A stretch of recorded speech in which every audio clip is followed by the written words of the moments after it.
The DC-9 passenger jet, one of the safest airliners in service, plunged nose first into a small county park.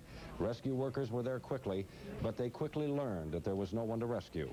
All on board, 26 passengers, a 4-person crew, and another airline employee, all from Wisconsin, are dead. Mark Seacrest has been at the crash site throughout the bulk of the afternoon, and he's still there with a News Star 12 satellite report. And Mark, at this hour, kind of a general question, be specific obviously if you like, what information is available that we haven't had earlier in the day? Well, John, perhaps the latest information is that federal investigators are not assuming anything at this point. They are emphasizing that their initial assignment here at the crash site south of Billy Mitchell Field is not so much to come up with an initial probable cause as much as it is to preserve the evidence and the wreckage, which can help their investigation, which will get underway tomorrow morning with daylight in earnest. The Transportation Safety Board will be joined by a rather large contingency from Washington to assist in that investigation. And earlier this evening, we spoke with Robert Benzin. He is the chief investigator on the scene with the National Transportation Safety Board. There's no such thing as a typical accident, but all the wreckage in this particular one is concentrated.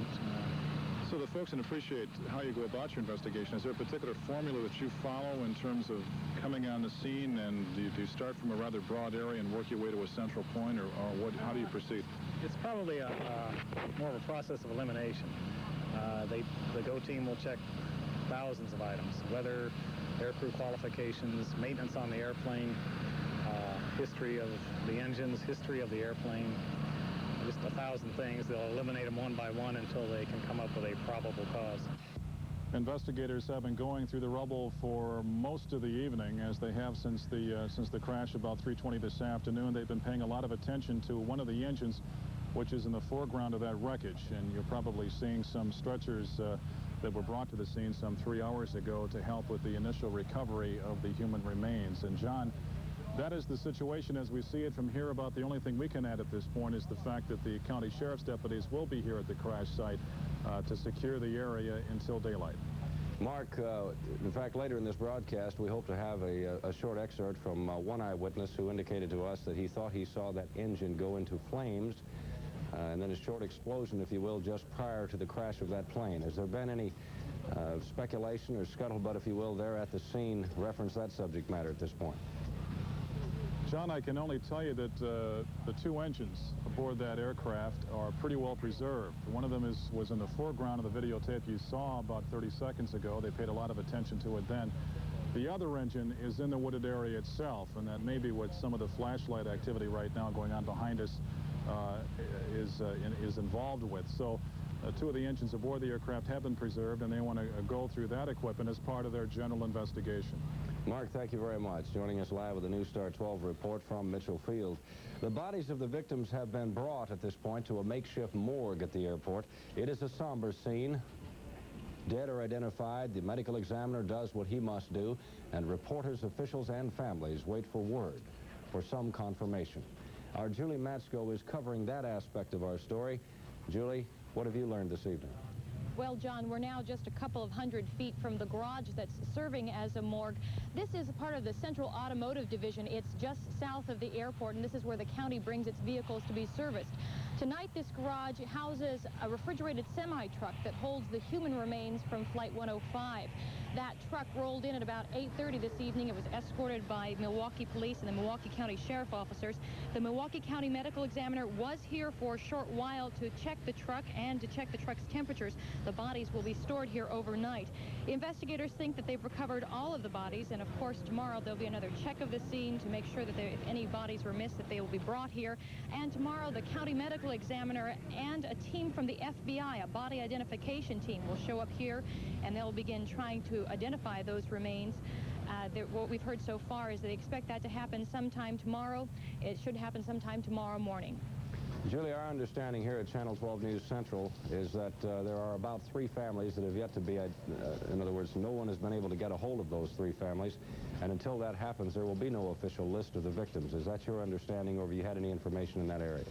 Well, the County Medical Examiner and the folks that were here aren't giving out any information because they haven't even begun to try and identify the bodies. What they told us tonight is that the semi-truck will remain here, the human remains will remain inside, so they aren't giving us any word as far as identification because they haven't even begun that process yet. Are people on the scene convinced at this point, as they were earlier today, that it will probably be dental analysis that will identify most of these people? Yeah, the county medical examiner told us that the FBI body identification team will actually be in charge of trying to identify the bodies. So from that information, we take it that there isn't much left to identify. Thank you, Julie, very much for joining us live. As hard as it is in terms of a day for the rescue crews, the coroner, the families, it is also a difficult time for the airline involved. Now, representatives of Midwest Express Airlines tried to piece together what happened and met with reporters throughout the day to bring us and you up to date on that crash. Tom Anderson has that part of our report tonight. The flow of information on the fate of Midwest Express Flight 105 continues to be a trickle. A spokesman tonight confirmed there were 31 dead, including 23 passengers from Milwaukee and 3 from Madison. But he couldn't identify any of the victims. Unfortunately, I will not be able at this time to provide you with a list of the passengers on board, merely because we have not been able to contact 5 of the next of kin of the passengers on board. Witnesses have said they saw one of the engines catch fire shortly after the plane took off. Again, no confirmation. I was advised by the airport that there were a couple of eyewitnesses that had seen the crash, but we have not personally been able to contact these people. Midwest Express is owned by the Kimberly-Clark Corporation, and 10 of KC's employees were among the victims. Counting Flight 105, the airline operated 3 planes, all DC-9s, about 10 to 12 years old. But Order says today's crash will not affect the other 2 flights, and he couldn't say when or if any repairs will be necessary on the other 2 planes. Tom Andrews, Channel 12 News, Milwaukee. Thank you, Tom. As Midwest Airlines, the police, and the news media attempt to piece together the story, the most interested watchers, our listeners, were people with relatives on board. That's obvious. Or people who wondered whether family members were on Flight 105. Rochelle Bridges is live at Mitchell Field tonight with that angle of our story. Once, even before it lifts off the runway, there's a certain point where a pilot would not normally abort the takeoff unless he absolutely had to. Apparently from the reports from the people that actually saw it happen, that the failure occurred after it was already off the ground. And before it was very high at all, 700 or 1,000 feet, like they reported, isn't really that high for this type of airplane if it has a failure of some kind.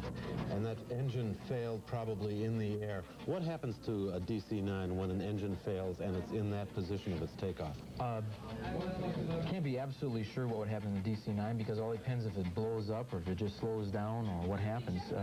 But basically, there is a possibility that there would be so much torque generated from the other engine that the airplane would have the tendency to roll uncontrollably, even though the pilot was applying pressure to make it not roll. Could that explain why so many witnesses say they thought the airplane was trying to turn back toward the airport? I think so. I think people that aren't real familiar with how to fly an airplane or how airplanes fly, when they see the wing go down, they think it's turning, where there's actually more to it than just lowering a wing to turn. So that would account for that, yes. I see. Patrick, thanks a lot for being here. I want to mention to people that the DC-9 is indeed one of the safest airplanes ever. There are 927 of them still in the air, and the last big crash involving a DC-9 took place in 1977 in New Hope, Georgia, when the plane was flying through a thunderstorm and got water in the engine, and that's what caused that crash. Thank you, Dave, very much.